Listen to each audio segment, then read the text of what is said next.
The Dateable podcast is an insider's look into modern dating that the Huffington Post calls one of the top 10 podcasts about love and sex.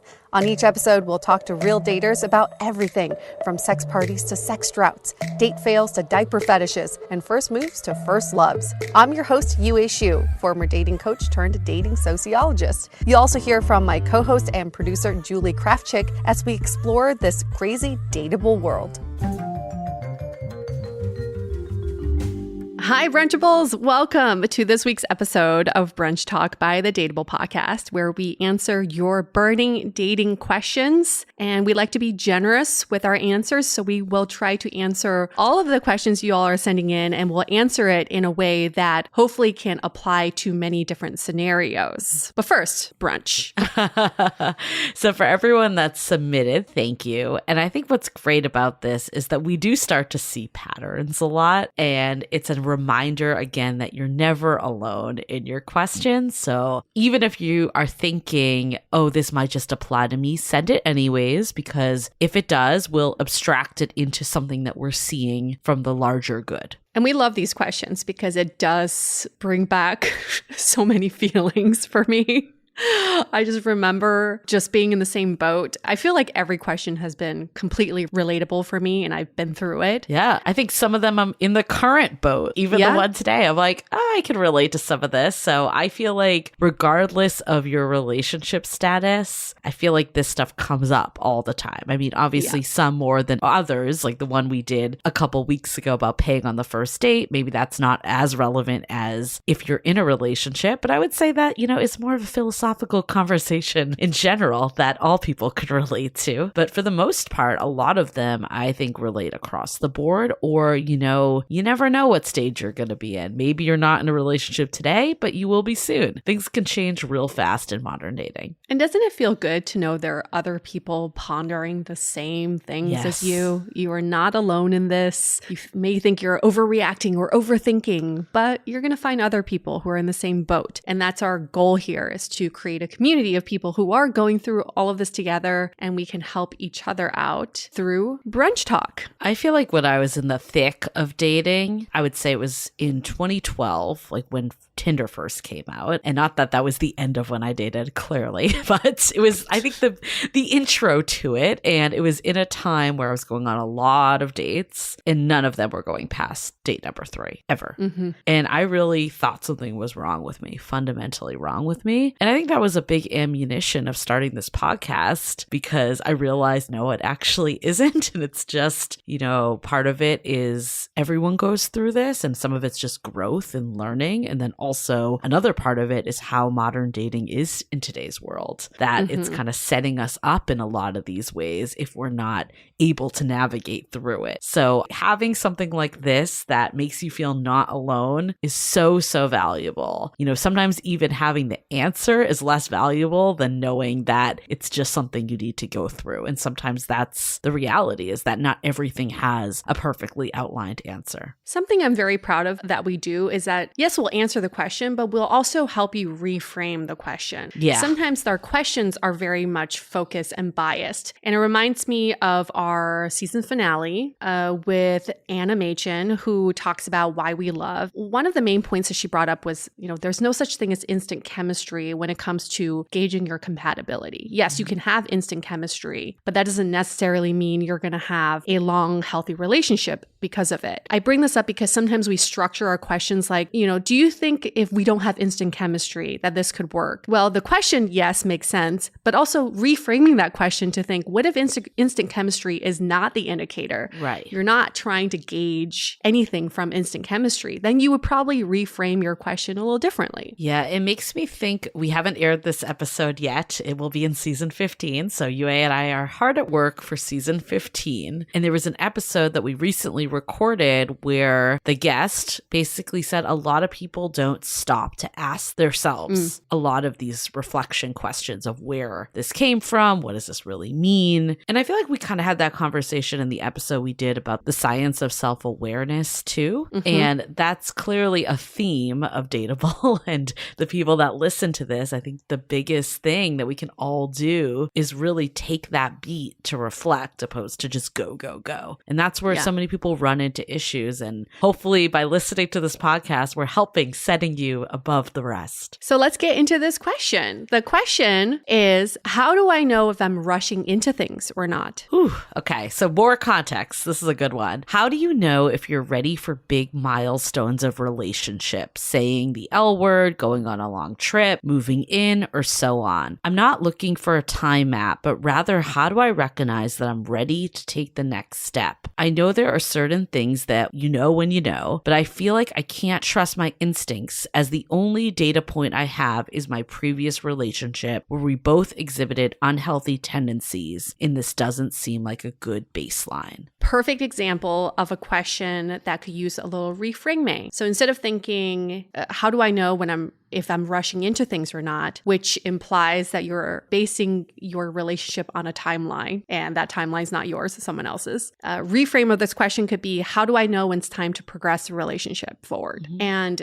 I've absolutely struggled with this because there are times you're like, oh, I've been seeing this person for 3 months, or it's been 3 dates, and isn't it time for this? Isn't it time for that? My biggest learning in dating is that the only timeline that matters is the one you and your partner create. Mm-hmm. No other timelines or milestones matter. Everyone's doing their own thing. So find that timeline that feels good for you. If you feel rushed, if you feel like this is kind of against your natural being of progressing this relationship forward, that's a great indicator that maybe you're moving a little fast. But if you feel like that next step is so natural, you want to take it, your partner's on board with that, there is nothing stopping you other than you creating these false milestones for yourself. Or fake, I guess there are more of the milestones that other people have created that don't apply to you. And that's the only thing that's stopping you, right? So it's really about you and your partner. How do you feel at this point, and can you move forward? Yeah, I think where it gets a little tricky is I totally agree with everything you just said, especially if you feel like it's moving too fast. Sometimes people will be like, oh, we're defining the relationship only after a month. But if you're feeling good about it, both of you,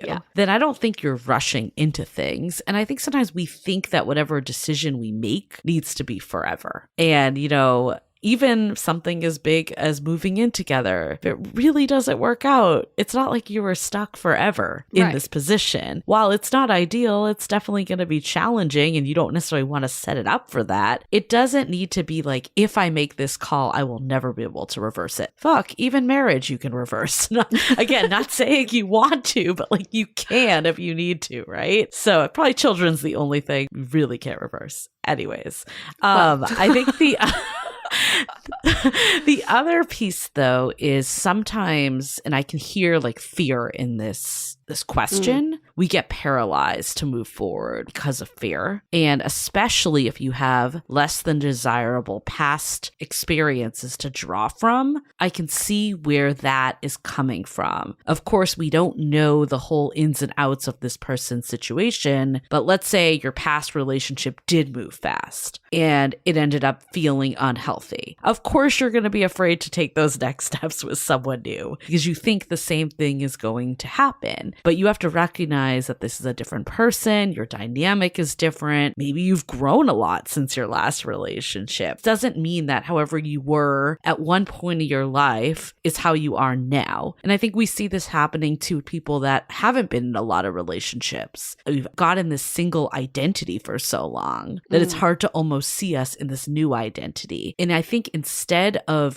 saying, is this too fast or am I rushing? It's really coming down to what is it that's getting in my way of taking this next step? Is it my fears? Is it my concerns? Is it that I don't feel safe with this person? Is it that I still have X, Y, and Z that's a concern for me? I think really getting to the root of what it is a better path. Especially, I get it, if you've been burned before, I can see why you would say, I can't trust my instincts. So maybe doing it in a more objective way of trying to get to the root of this. And I mean, if you're in therapy or have some support group, this could be a really really good place too to start to flesh this out with someone else. Or talk to your partner. I think that was the biggest mistake I made was I kept asking my friends, asking external resources like, do you think I'm moving too fast with this person? Do you think that we should be doing this given that we've been dating for X amount of time? But I never had that conversation with my partner. And I wish at those points in my life, I would have just sat down with my partner and said, how do you feel about things right now? Do you feel good? I kind of think maybe we can take that next step. How do you feel about that? What a concept, because that is exactly what a fucking relationship is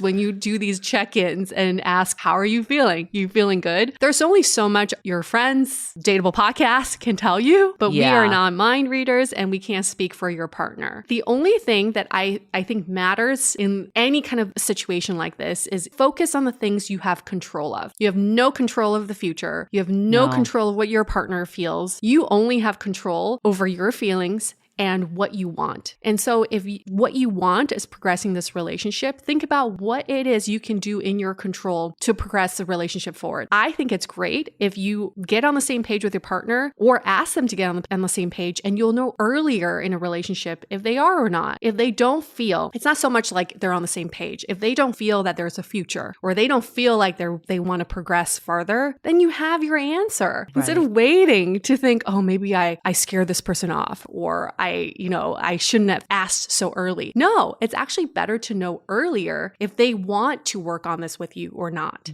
Let's hold that thought for a few messages. This episode is brought to you by Attitude. Want deep, restful sleep without taking melatonin? Trying to stop your night sweats? Or looking to get a little more eco-friendly? You won't get these with any old cotton sheets, but you will with bamboo. Upgrade your stuffy cotton bedding in Attitude's naturally breathable bedding made from their innovative clean bamboo fabric. It feels unlike anything else you've slept on. And no, they won't cost you or the earth, because right now you can get 20% off your first order by visiting attitude.com/dateable. These unbelievable soft, clean bamboo sheets have over 15,000 five-star reviews, and they've been performance tested to be 51% more durable than standard sheets, 17% better at regulating temperature, and 24% more moisture wicking. I've been sleeping on my Attitude sheets, and in addition to them feeling super soft and comfy, I'm really into the temperature regulating function. Now I no longer wake up in the middle of the night with night sweats. They're so sure you'll love sleeping with them that you can try any Attitude bedding risk-free for 30 nights.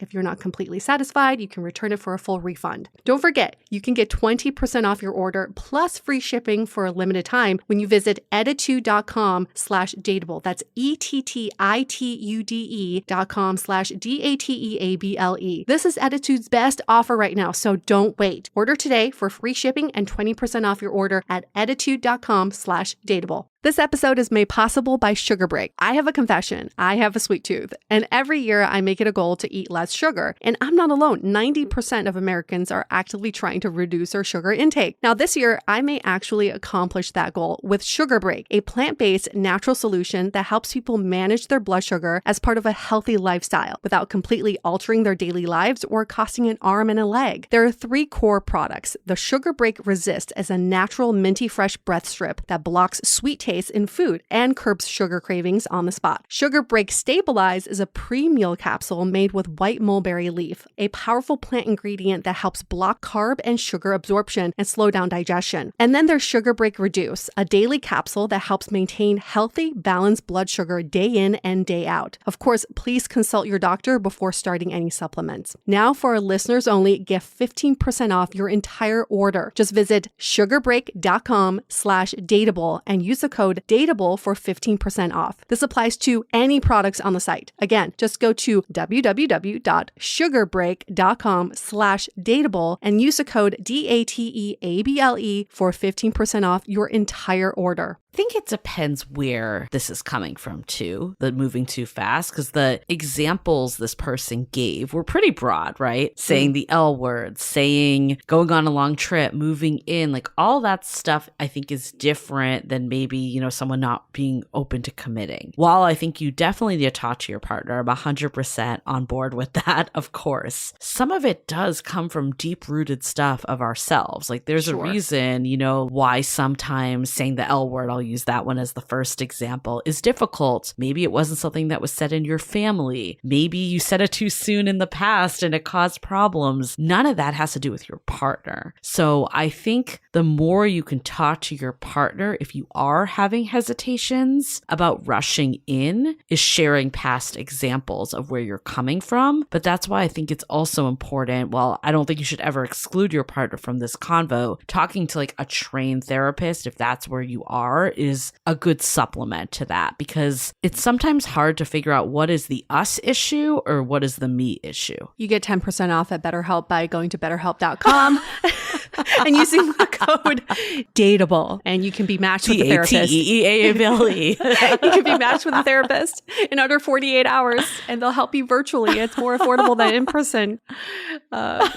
This episode is sponsored by BetterHelp. This episode isn't even sponsored by BetterHelp, and we already know that this is something that could be very valuable. Yeah, I think there's so many deep-rooted issues that we carry from our childhood, even of how we observe love, how we observe relationships, that we put on this map of what a relationship should look like, and we're trying to map our partners against that. And it doesn't, we preach this all the time, it's like relationships don't work that way. You have to create what works for you. Doing that self-work to understand where this is coming from is very helpful. And it's good to have these questions in the back of your mind of like, the concerns that I have, does it actually matter? Does it actually matter? And the concerns that I have currently, or the fears that I have, if I didn't have the fears, what would I do differently today? What is the first action I would take? And I would say for most people, it would be to be more bold, to be more courageous, to be more vocal, to be more assertive. A lot of this is like a waiting game for many of us daters. We're just waiting for things to happen. Things just don't happen like that. Life doesn't just happen. You have to make things happen and take control of it. So This Is Us, that TV show, I always think of this. They had this game of like, what's the worst that could happen, or worst case scenario. And I think that's really important because a lot of us get trapped into this. Okay, I'll use the L word again as an example. What is the worst case scenario? Yeah.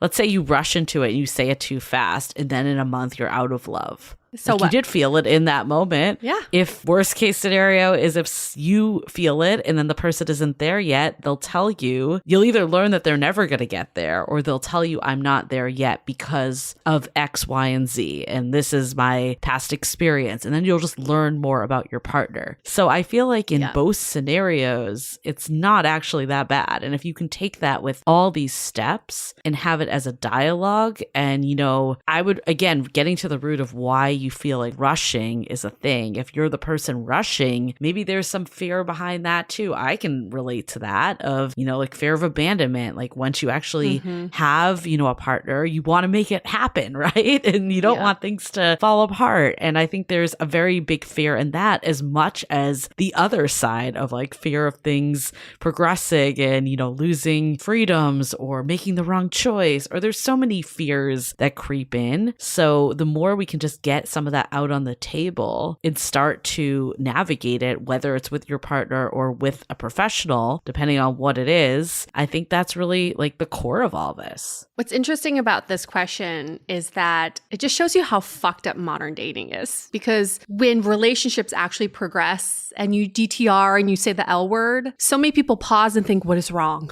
Are we moving too fast? Is this too good to be true? When that actually is a sign of a healthy relationship progressing. But because modern dating is so fucked up, that we have to pause and ask if this is the right thing, if this is actually real. So let's throw that out the window. Modern dating is fucked up. This is not right. This is not a reflection of your relationship. And if you feel like you're getting the things that you want, because these are the things that we often hear people wanting, is progressing the relationship, DTR, saying the L word, being in a committed relationship. If you are getting getting the things that you want, show that you appreciate that, right? And be grateful for that and acknowledge that this is something healthy that's progressing instead of thinking that this could be, this could be fear driven. Right. And I think, I do want to take a second because I think there's two sides of the spectrum here. There's the people that, overthink, which is a lot of our podcast listeners, us included. And I think maybe get stuck in these traps like, is it too good to be true that things are moving along? Or, am I making the right choice? All this stuff. So I think for that cohort, we've said this before, it's like taking the step back and listening to how you feel.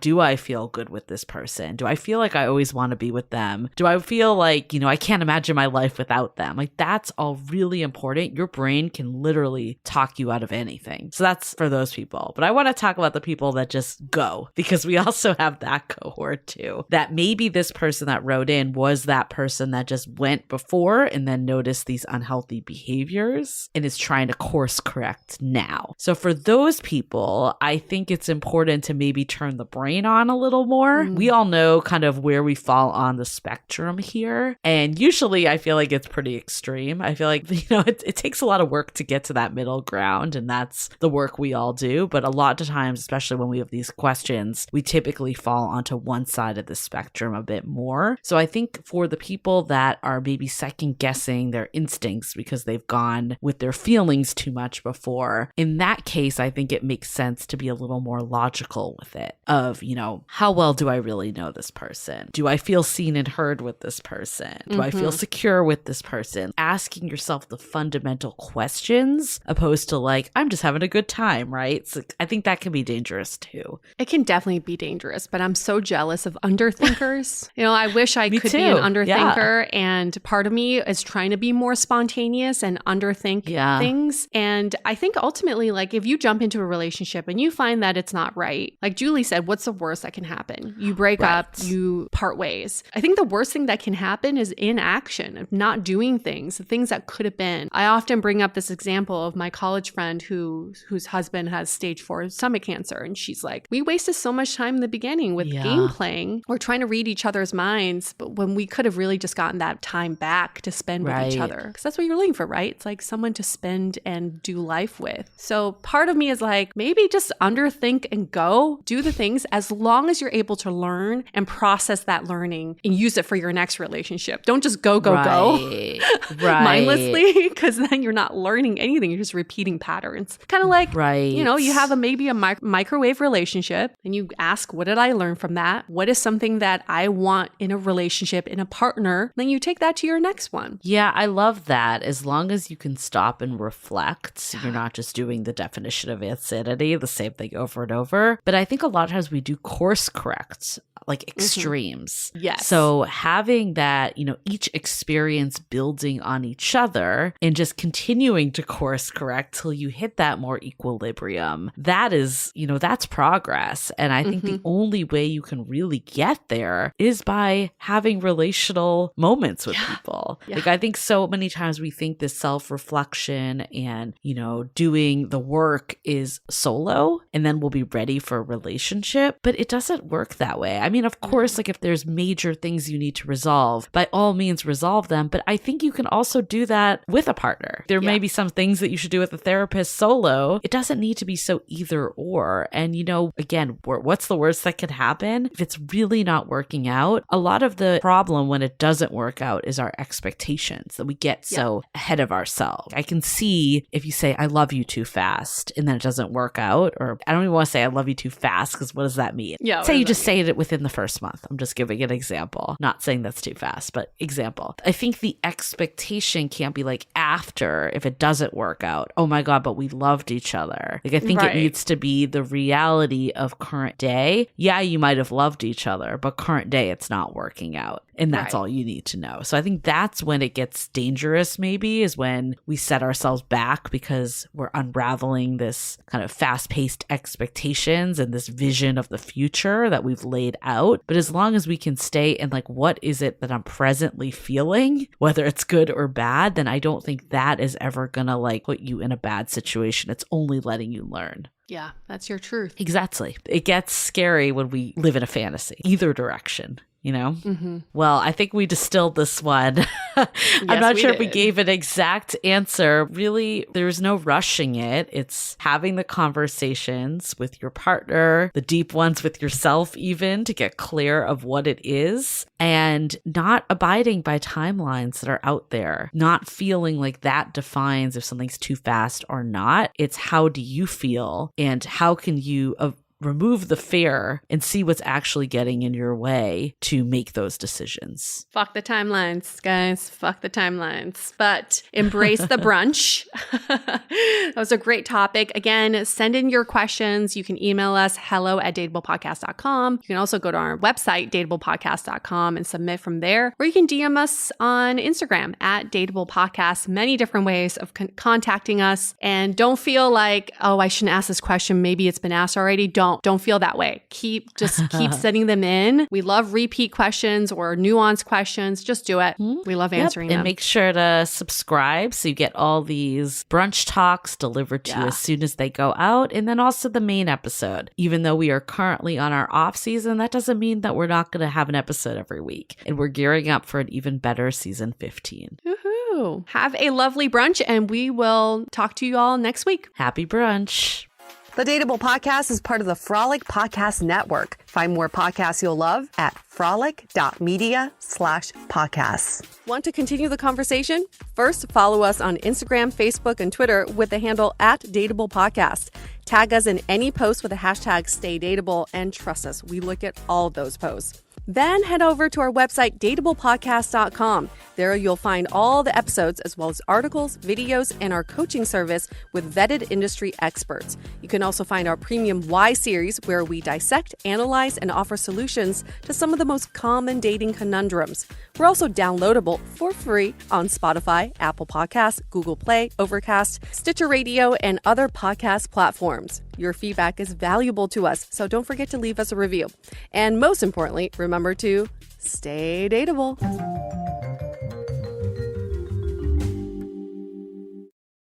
When it comes to sounding professional in important messages, emails, and documents, small changes make a big difference. But when you write, double-checking turns into triple-checking or even starting over. Grammarly is an all-in-one writing tool that gives real-time writing suggestions, so you can get to the next item on your list in record time. The free version of Grammarly saves you from embarrassing spelling grammar and punctuation mistakes. And with Grammarly Premium's advanced time-saving features, you can boost your productivity, write efficiently, and reclaim precious time in your busy day. Streamline your workflow with seamless integration into Google Docs, Microsoft Office, your browser, your phone, and more. Quickly find the right words with Grammarly Premium's vocabulary suggestions. And get straight to the point with Grammarly Premium's clarity suggestions that cut unnecessary words and jargon to make your sentences easy to follow. Get your point across and confidently hit send with Grammarly Premium.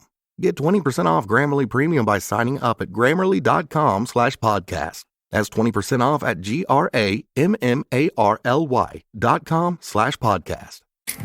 Hi, welcome to your neighborhood pharmacy. Hi, I've got a prescription for diabetes test strips. How much is the copay? Well, it depends on your type of commercial insurance and factoring in your yearly spend, subtracting the deductibles, also depending on your monthly allowance. Why can't there be a better option?